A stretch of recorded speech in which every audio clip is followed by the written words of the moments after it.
salaamaaleykum mbokk yi ñu ngi nuyu ku nekk ak sa tur ak sa sant foo mu di nekk ci àdduna bi ñu ngi seen deuxième show Vision Diaspora ak Kazuway Production comme d'habitude maa ngi am sama invité chroniqueur Seydou Ndiaye Seydou nuyu naa la.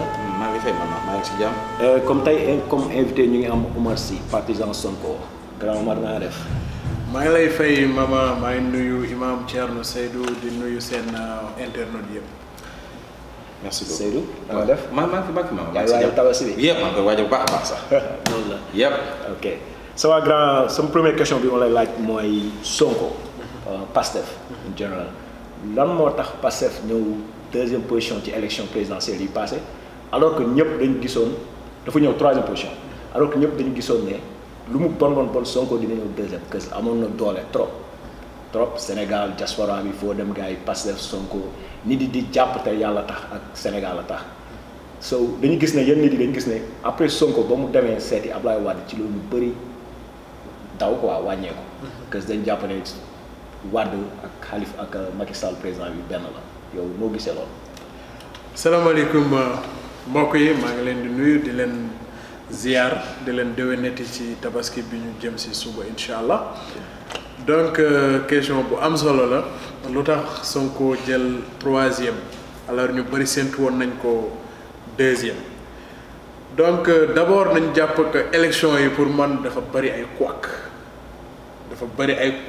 trop ci réforme partielle bi ba présidentielle bi gis nañu lu ci njiitu réew mi ak ministre de l'intérieur am bi ñu am tey Aly Ngouille Ndiaye lu mu ci doxale Sonko boo gisee mu jël troisième boo xoolee Benno Bokk Yaakaar cette coalition la nga xool Idrissa Seck ak coalition am bi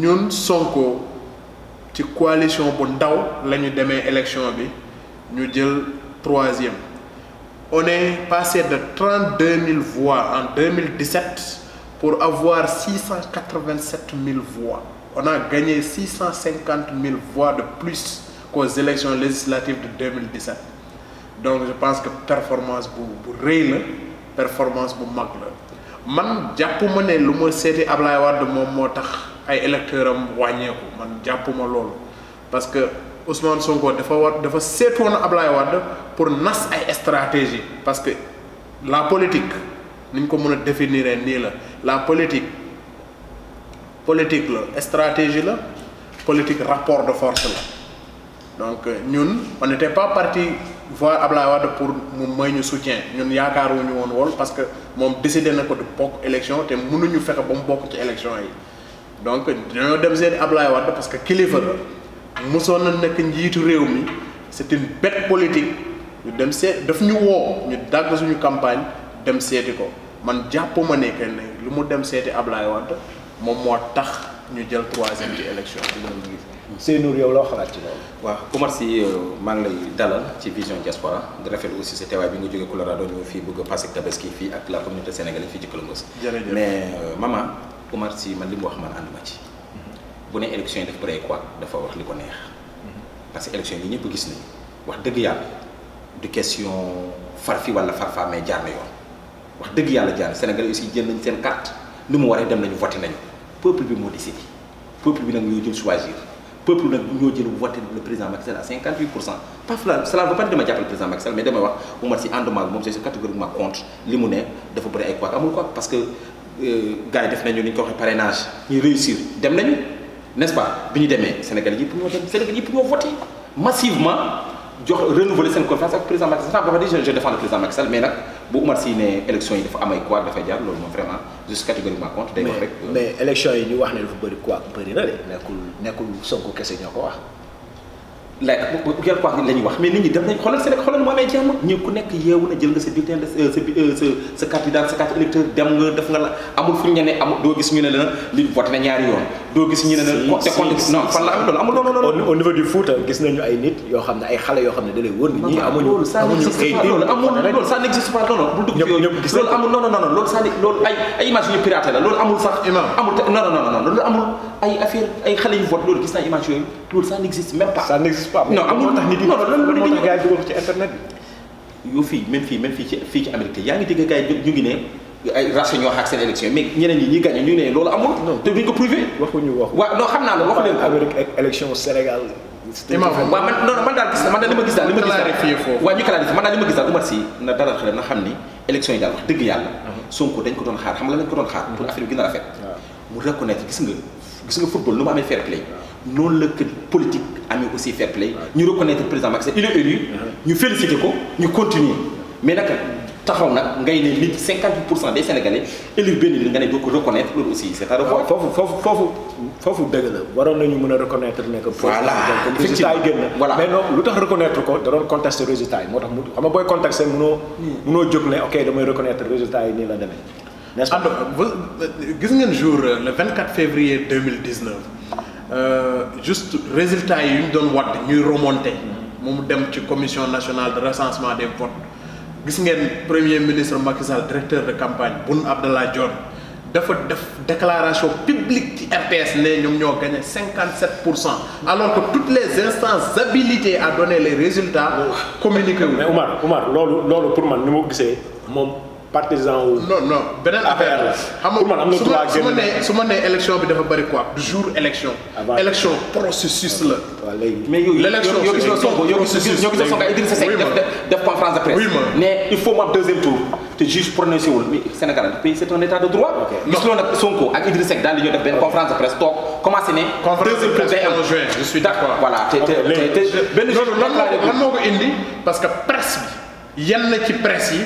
dañ doon remonter ay résultats yoo xamante ne ñoom seen état major amuñu résultats yooyu ils étaient obligés de monter au créneau alerte population yi tamit.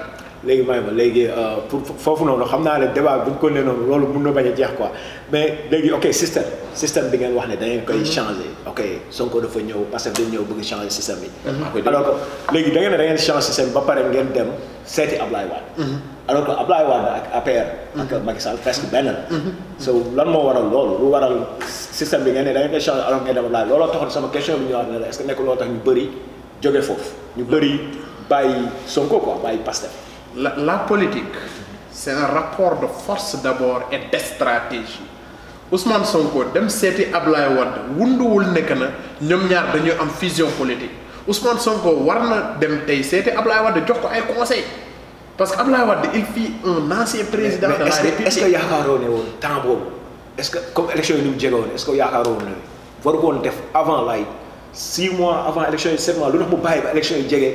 di dem di ko defi quoi. mais seetlu nañu avant élection yi Ablaye Wade jour bu muy def déclaration am de presse boobu seen TV dafa alerté lu mu wax mu ne Ousmane Sonko xale bi ma bëgg la xale bi ma sopp la mais bu moytuwul après élection yi dañ koy jàpp tëj ko ci kaso bi. comme wax loolu. Ablaye moo wax loolu mais Amine man moom. Ousmane Sonko wax na ne moom day wax ak Ablaye Wade de temps en temps au téléphone. donc ñoom ñaar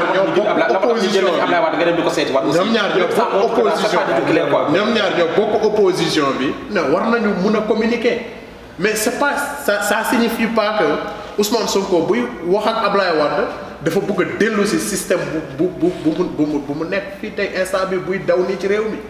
léegi yow 30 secondes nga wax ci loo xalaat. waaw xam nga loolu xam naa ko mais gis nga boo changé régime ngay changé dara parce que boo gisoon ñi jëlee fi Ablaye Wade parce que Ablaye Wade dem nañu ba nga xam ne dafa bëgg ni li ñuy wax la dévolution monarchique loolu Sénégal mënu ko nangu bàyyi toog dem doom toog loolu kenn du ko nangul kenn Sénégal bëgguñu loolu lu fokk nit ñi xam ne Sénégal c'est un état de droit république la maman da nga bëgg pouvoir da ngay dem nga jëndi ko comme ñeneen ñi léegi nag loolu bu ñu ko dina boo demee di uti foofu loolu lan nga fay wut loolu moo njëkk jaaxal nit ñi parce que boo gisee gis nga Idrissa Seck la mu ko indi problème in and out loolu la loolu aussi mel ni nit ñi yu am nga sa programme da ngay jël sa programme nga teg ko rek mais teg sa programme ba pare kii ñu génne nañ ko nga jaariwaat fële di ko gisee lan nga fay wut.